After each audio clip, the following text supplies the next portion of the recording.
let's get started. So, first off, now that we got that out of the way, shout out to Mr. Giordinaso, my goat, for saying that we need an ASMR video, a relaxing one every day. What a world that would be. And you know what? I'm back sooner than expected because you guys need a relaxing ASMR video. You guys with feet need a relaxing ASMR video every night. You deserve it because you have feet, and that's a good thing. Feet allow you to walk. They allow you to jump. They allow you to sprint. They allow you to get up in the morning and go to school or work. They allow you to kick people. You can kick people with your feet.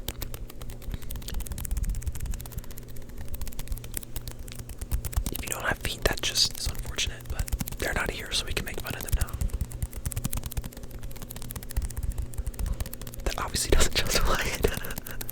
I'm joking. I can't say stuff like that and not explain the fact that I'm completely joking. Right. Now, how are we doing today? I am doing quite.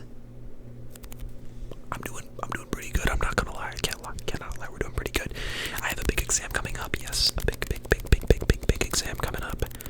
Many chapters to read. Oh yeah, by the way, let me talk about this. So this is some Bush's beans. You know what I mean? The Bush's best beans since 1908. And for those of you that know me in real life, the few of you that'll be watching this, you probably know that I love my beans. It's a recurring joke in our household here, and my family at home made fun of me a lot for my food choices. It's really funny. I go through beans pretty quick. I'm not gonna lie to you guys.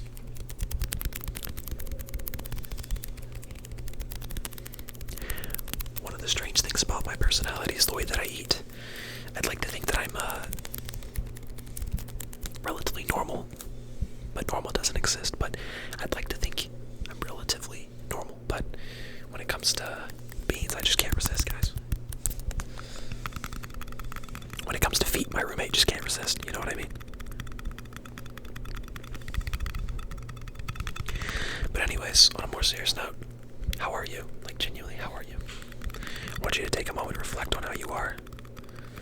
Think about how you feel this moment. Think about how you've been feeling. One way to deal with emotion when we have it is to question and ask ourselves what we feel. And then once you know what, you then ask yourself why. Sometimes admitting to ourselves why can seem scary, because it's almost as if admitting to ourselves why might make that thing true. But how you feel is how you feel. It's not necessarily always reality. So it's okay to feel something that doesn't align with how you want to feel or how you think about a situation. But once we know why we feel something, rather than beating ourselves up or avoiding the feeling, then we can actually take action to grow and to heal from why we feel that way and navigate it better. Because once you know why, then you can figure out where to go from there. You can figure out whether this feeling it needs action or not. I was talking to a friend last night. We had a really important conversation. He was beating himself up because he has an exam today, and he needed the weekend to study. He just had a difficult situation that he just finished that definitely was weighing on him, and then he decided to go to the studio, and he stayed up later than he wanted to and did a few other things. And it was 3 a.m. He went to bed, woke up in the morning, didn't want to get up.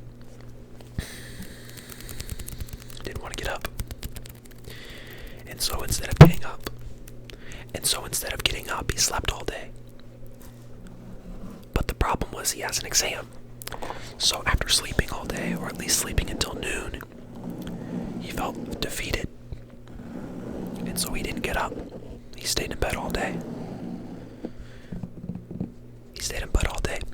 And then after staying in bed all day, he felt bad about himself the next day because he stayed in bed all day and didn't get started, which then caused him to use up another day.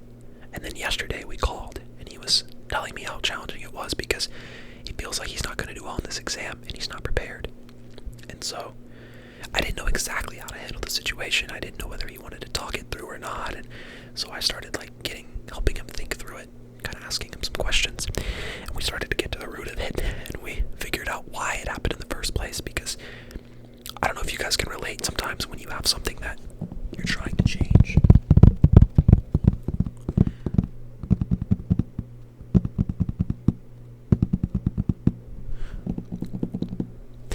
And you keep doing it over and over when you're trying to change. It almost makes you feel defeated, so it's really hard for you to change that thing.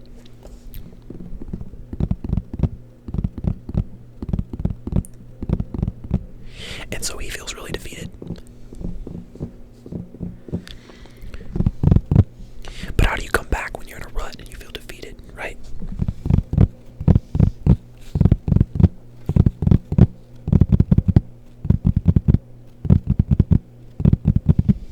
You stand up. And since you have feet, you can do that. For me, it's like, let's say I've lost a battle, right? You can still win the war, of course, but after losing a battle, the morale is low, right? So it's harder for you to, the activation energy needed to do the thing is higher. So you have to get small wins to build back your confidence, to take back control when your life feels out of control. Control what you can control and don't control things you can't control. If it's out of your control, then don't even try.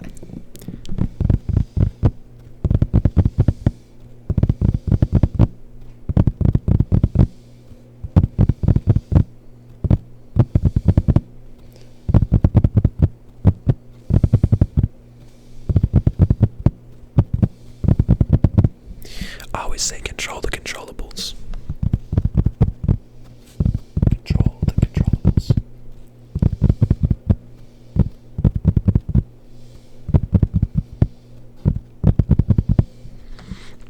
And so, basically what I told him is, we tried to figure out why.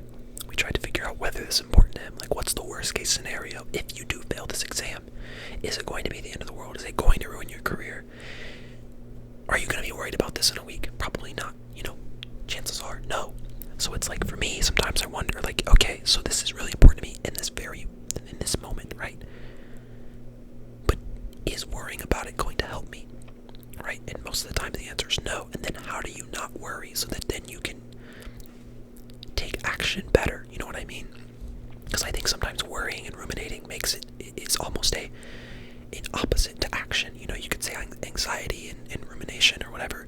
The opposite of that is taking action and doing something. Because anxiety is almost like being frozen and stuck. And so when you make a decision to do something and you go for it, then you're no longer stuck in that type of anxiety. Then there's the physical stress anxiety type thing. That's a little different, but we're talking about being stuck, feeling bad about yourself, stuck in rumination, whatever it is.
So anyways, it was like an hour-long conversation, and I think by the end of it, we learned a lot about why he was feeling the way he was, and I feel like I gave him some actionable steps to try to prevent it in the future, because it sounds like it's been something that's been happening a lot, and I can relate. I've been stuck in situations similar to that.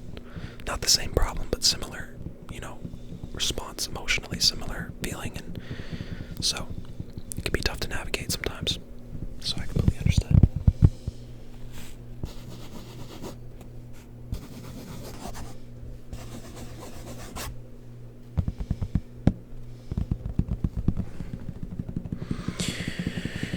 What else do I have here? I have a ping pong ball. Wish I could play more ping pong while I'm here, low-key. I played a lot at home. We have a ping pong table in our basement.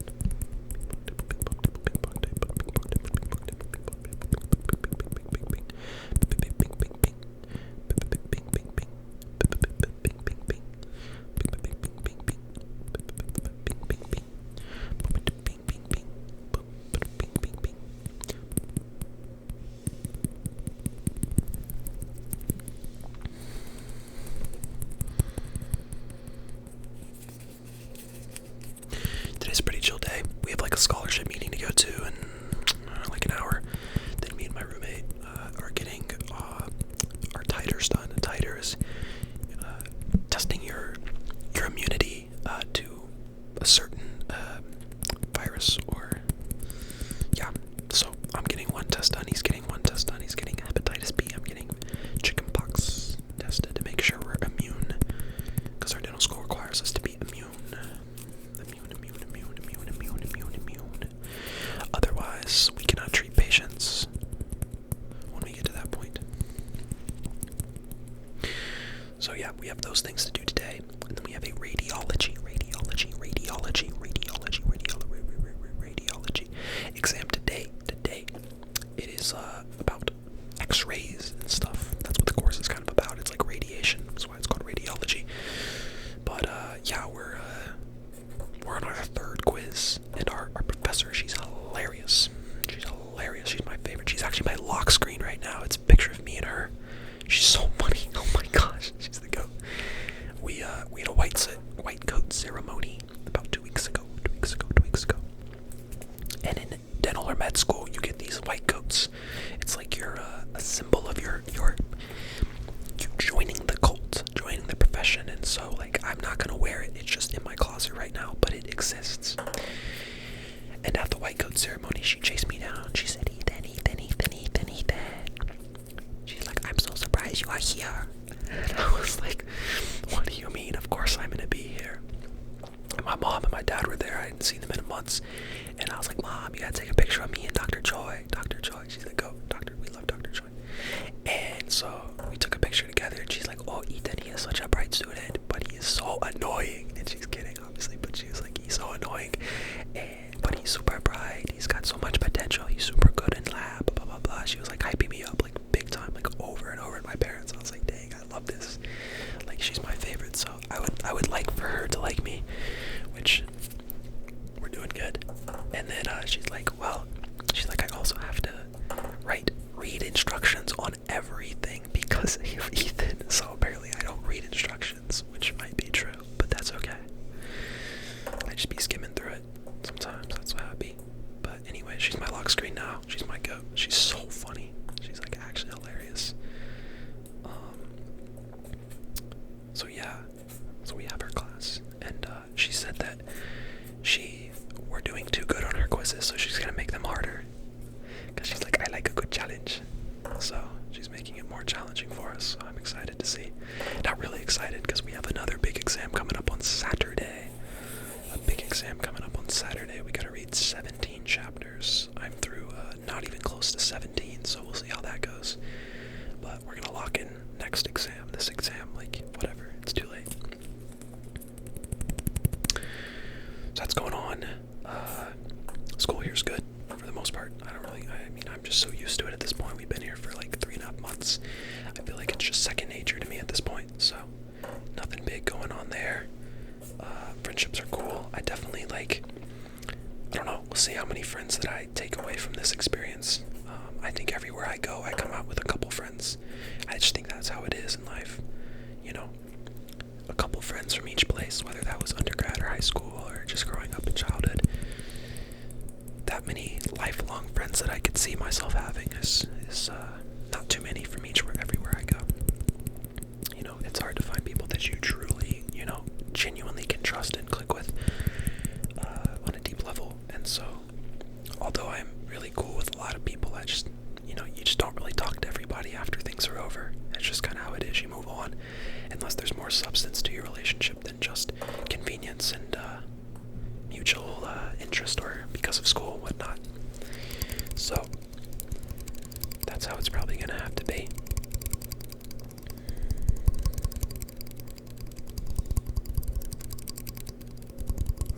But yeah, today's video is just laid back. Not much going on. Main criteria is that you have feet, and that's your only, that's your ticket to ride. You know what I mean? It's your ticket to ride. You ever played the board game Ticket to Ride? I like the board game Ticket to Ride. It's fun. I'm a demon. My strat is I get as many cars as I can, mini train cars, and I stack them up all game. And then I play my route at the end, and I always do the same thing, but just in different fashion. Sometimes I'll take a big gamble, and I'll grab some of the route cards to try to get my points up. Me and my cousin go crazy. Whenever he came to visit me, we'd always have this thing that we would do. We have a whiteboard in my basement, and all of my friends have wrote on it, like, years since I was a kid. There was writing on there from 10 years ago. And once it's on the whiteboard, it cannot be erased. So the thing's almost filled up. I took a photo of it before I left home for the memories and whatnot. But on the whiteboard, my cousin and I wrote all of our games. So when he would come over, the main thing that we would do together as bonding time is we would play laser tag, board games. We played foosball and ping pong. He usually beat me at ping pong. We're both really good, but he's definitely got the edge. I'm a foosball master. Laser tag, he used to have me, but this winter, back in December-ish, like late December, maybe early January, he came over. And the laser tag was the most competitive it had ever been in our entire lives. And we've been playing laser tag together since I was probably less than 10 years old. I mean, maybe it was 10 years old, but we've been playing this for over a decade together. We used to do it at my grandma's before she passed away. And so we would do that like every time I went to visit, and that would happen a lot when I was growing up. That was a great memory of mine. My dad grew up on a farm, lots of property, lots of acres of land, and so we would go there every holiday. Sometimes for a weekend. It was only about an hour and a half away, so we'd drive there and stay there for a day or two. As my grandma got older and less well, we wouldn't spend the night anymore, but we would still stay for a day. Go get some burritos and then come back, eat. We'd make pizza, whatever. It was the whole shebang. What are those? Oh, what are those chocolate ice cream bars? I forget what they're called. I forget the brand. They were so good, so good. They've got like the different flavors. They've got like the vanilla on the inside. There's one that's like a triple chocolate. It's got dark chocolate, milk chocolate, another type of chocolate. And they've got like the exterior. It's just like I don't know. I don't really eat sugar anymore at all, so I totally forgot about all the names and all the whatevers of these things, but those used to smack back in the day, for sure. But now it's just me and my beans, you feel me? It's just me and my beans. I'm a peculiar guy. What can I say? So anyways, I hope this was relaxing. And I hope that you feel appreciated for the fact that you're able to stay because you have feet. You know what? Don't take those for granted, because some people don't have feet and they weren't able to stay for this video. So, once again, shout out to my roommate. Shout out to GRD Naso. Shout out to everyone else who watches the channel, the videos, comments consistently. I appreciate you guys. I will be back soon for more relaxing ASMR. But for now, I hope that you have a great day. I have to get ready to go to school. I have to eat a little something to hold me off until my